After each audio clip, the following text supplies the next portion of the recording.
So if you're a coach or a high-ticket affiliate marketer and perhaps you're wondering what the secret sauce is in order to scale your business from wherever you are to 10, 20, 30, $50,000 months and beyond, what I'm going to go through today is actually a module out of my Ultimate Marketing Mastermind, and this is the process that I use in order to unlock what was, I guess, holding me back from a mindset perspective in order to basically scale to $30,000 to $50,000 months in my coaching and high ticket affiliate business.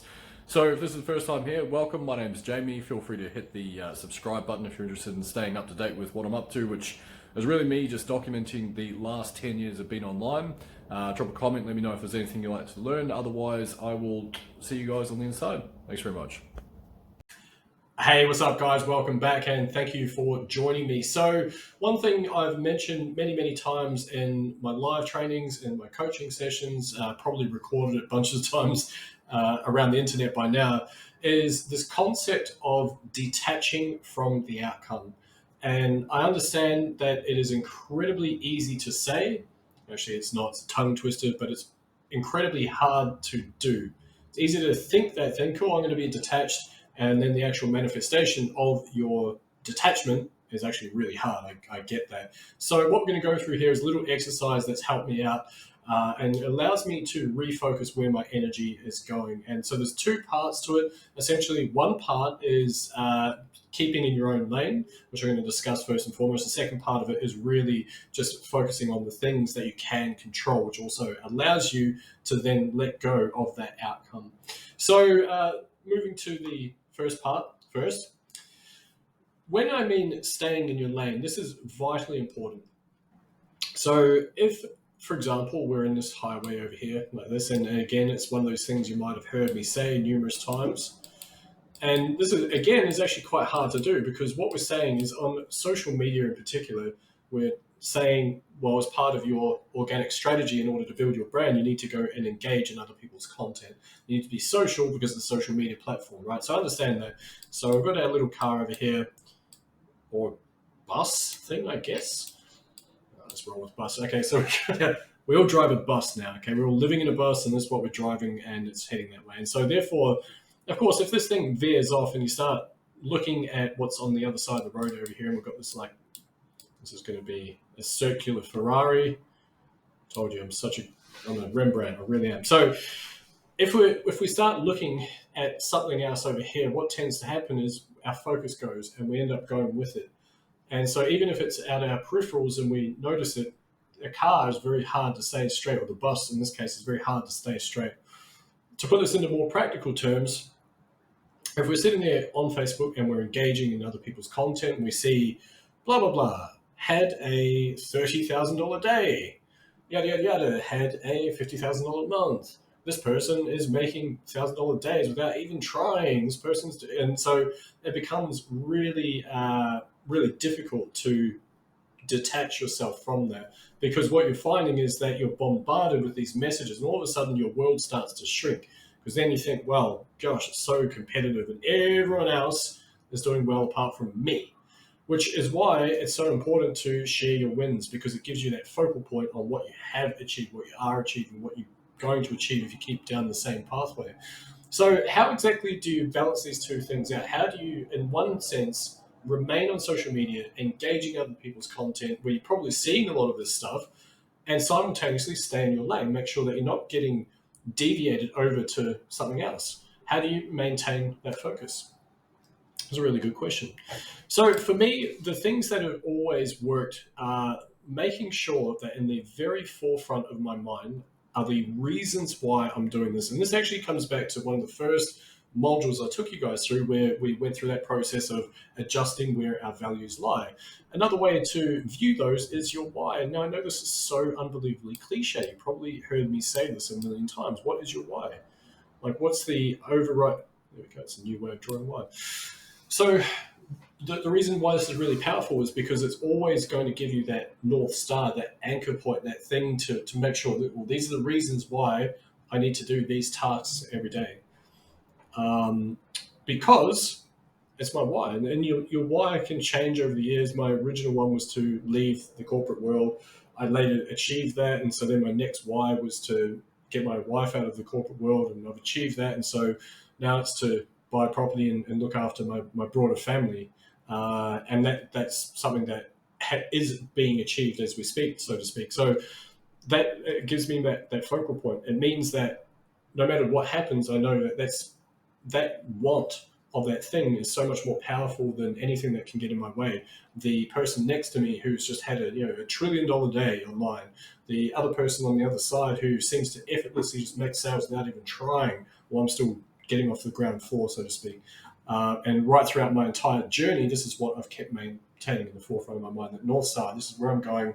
And this is why it's so important to do this, because it gives you that focal point. And it means that when you're going through and you're seeing, this person had, 100K month over here, all organic, not even trying, blah, blah, blah, making passive income. It's easy. You don't know the backstory and what they're going through behind the scenes, by the way, in most cases. But it means that you can start to detach that. So instead, because cool, well, if someone else can do this, there's someone else out there who isn't smarter or dumber than I am. They're no different. They've got some different skills that they've learned over the years. They probably have a slightly different sense of self-worth in order to be able to attract that type of stuff, and a certain set of skills in order to sell and market themselves, all that type of stuff.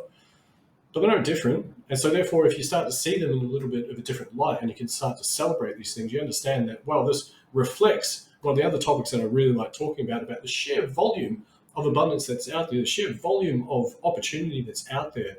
And so instead of going limiting, woe is me, why isn't this happening for me? And oh gosh, everyone else is doing better than me. Again, coming back to the language stuff, right? You start to celebrate it. And again, one of the other things I've talked about as well is the gratitude. You're actually grateful because if someone else can do that and they're getting all that cash and they're doing the thing and they're able to serve their audience, then you think, well, okay, there's an opportunity for me here as well. The pie is honestly that big. There's enough for all of us to go around. I am absolutely adamant on that. So that's the first part of it, staying in your lane. And again, like I say, the doing of is actually a lot harder than the saying of. I can say it really easily, the doing of it, but that's just one way that you can start to really stay in your lane, is that you detach from those things. Another thing I've heard of people using, this is something that I haven't gone down myself, but people leverage this, I think it's quite clever, is that they don't actually put themselves in those situations where they see that stuff. So if there's, like, for example, a big marketer that they're following and they think, well, it's detrimental to my mental health when I keep playing this comparison game with them, then they actually just unfollow them or they remove themselves from that person, because it doesn't necessarily serve them. And what it means is not that you're wanting to disassociate from someone who's more successful than yourself. It just might mean in this part of your journey on your pathway of life, you just need to stay focused. And if you keep getting these other signals like, I must be doing the wrong thing because what I'm doing is not working quite as quickly as I anticipated. This person's making all this money, blah, blah. So therefore you have to, have your blinkers on, right? And so that's another way that you can do that, is really just looking to remove those things out of your vision. Right. So next part I wanted to talk about as well was, in terms of detachment, is how do you detach? Like, yes, I know it's so easy for me to say, just be detached from it. Don't worry about the outcomes. But here's the thing, the raw truth of it is, it doesn't matter how good you get at sales, at marketing, at copywriting, or running ads, all the thing, and the funnels, and blah, blah, blah, blah, blah, all that stuff, you still can't control what decisions someone will make. You can't control whether they're going to buy something or not. And letting go of that need to control them is unbelievably powerful. And the practical way that you go about that, in my experience at least anyway, is to focus on the things that you can control. So what can you control? Let's say, for example, that if you're in Facebook organic marketing, then you can control how many people you're adding each day. So you're adding your friends, right? Adding them to your community. So you can control that. Maybe at the moment, on further reflection of what you're actually doing, you find, you know what, I'm actually only adding 10 people.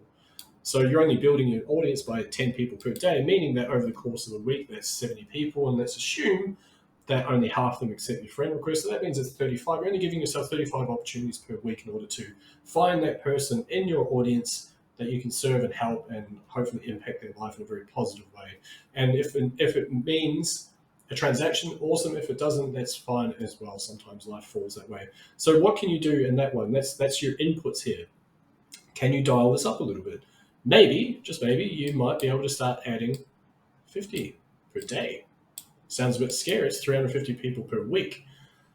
The reality is, though, once you start getting into this, you become more efficient at it because you're focused and you realize that it's actually not that many. And maybe I'll accept a few inbound friend requests as well. So that kind of helps. And then maybe I'll look at Facebook's suggested friend requests. So then I'll add a few of those as well. And then all of a sudden, like, okay, well, over the course of a week, I've now done 350 attempts. And out of that, I've got maybe 175 of those have accepted. And so therefore, I've got the ability to communicate with 175 new humans this week. So therefore, you've just massively increased the probability of you actually making a sale because you just increased the input, which is something that you can control. You still can't control whether someone's going to buy at the end of that, but you can control that input. What else can you do? Are you spending enough time doing engagement? I don't love it, by the way, but it's a necessary evil for this part of my journey so far. So therefore, I enjoy doing it to a certain extent because I know, coming back to the first part that I said, my why, that's what drives me.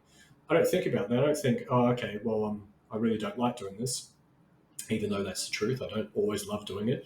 But I also know that if I'm able to engage in, say, 30 people's content per day, 30, 20, whatever it is for me, instead of thinking about it in, okay, I'm going to do 20 minutes of engagement, maybe I can actually engage in 30 people's content. Maybe I can bump that up to 50 per day. What does that now look like? So over the course of the week, you've commented or you've sort of added some form of value to 50 people times 7, 350 people, 1,500 people a month.